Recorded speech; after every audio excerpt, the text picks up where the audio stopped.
It started subtly, like a change in the weather you can't quite put your finger on.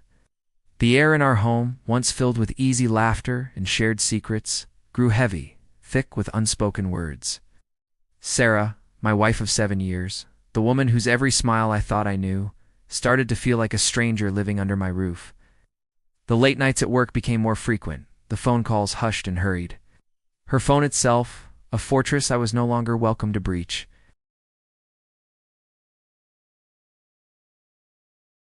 "Just work, honey. It's been so stressful lately." I wanted to believe her. I clung to that explanation like a lifeline because the alternative was too terrifying to consider. We had built a life together, a beautiful life.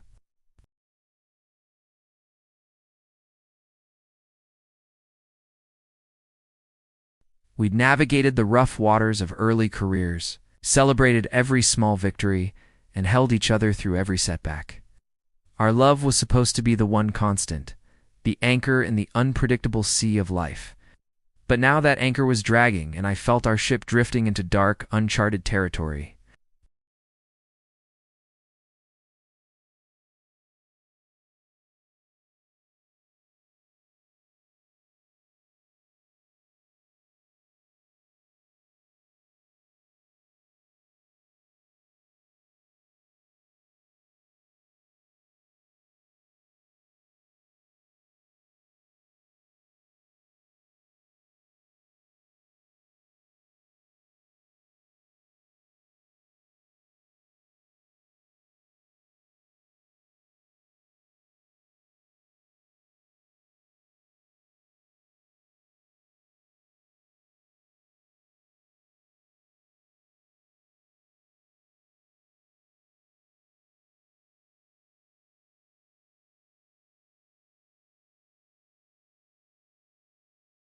The breaking point, the moment the dam finally burst, came on a Tuesday. It was our anniversary, our 8th.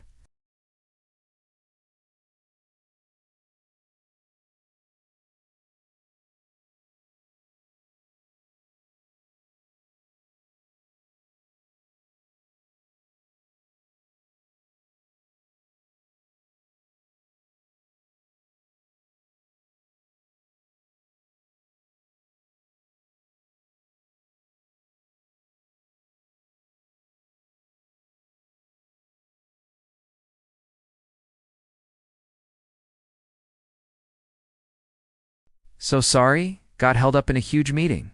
Don't wait up. Just that. No, I love you. No happy anniversary. Just a cold, dismissive message. Something inside me snapped. The denial I had so carefully constructed crumbled into dust.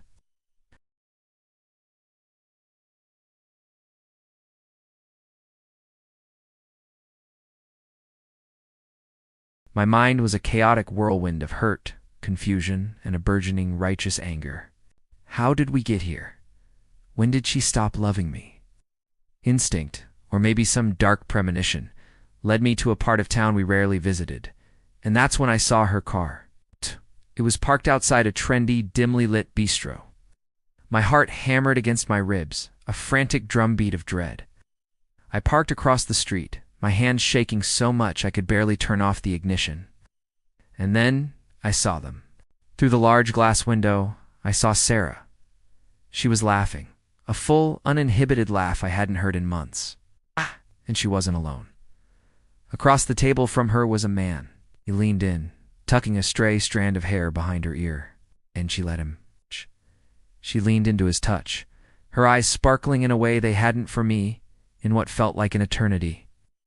I watched, frozen, as he reached across the table and took her hand. It wasn't a friendly gesture. It was intimate, possessive. They were in their own world, oblivious to the man across the street whose world was shattering into a million pieces. The man whose anniversary she had forgotten. The man she had lied to. The man who was watching the love of his life give her heart to someone else.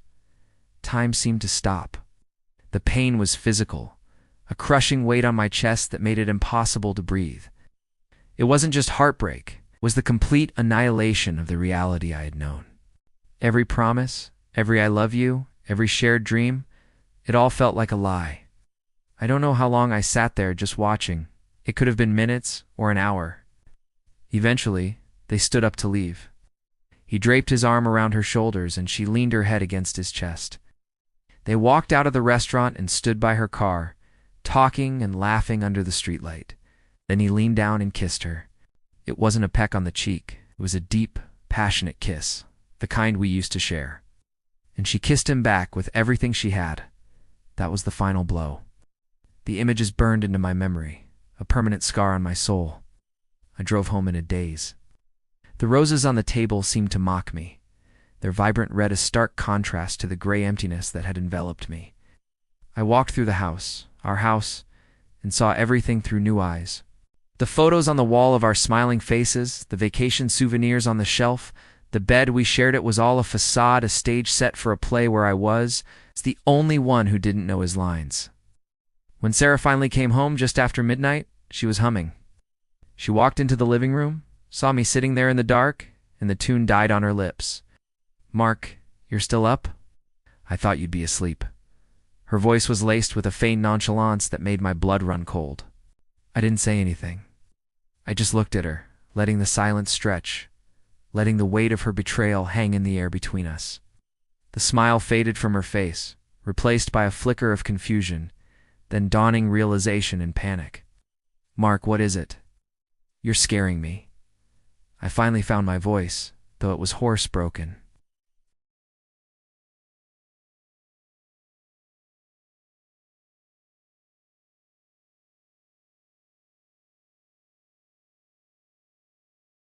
It was a screaming, deafening truth that had shattered every promise we ever made.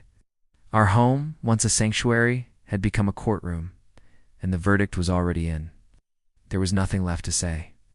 The woman I married was gone, replaced by the stranger standing before me.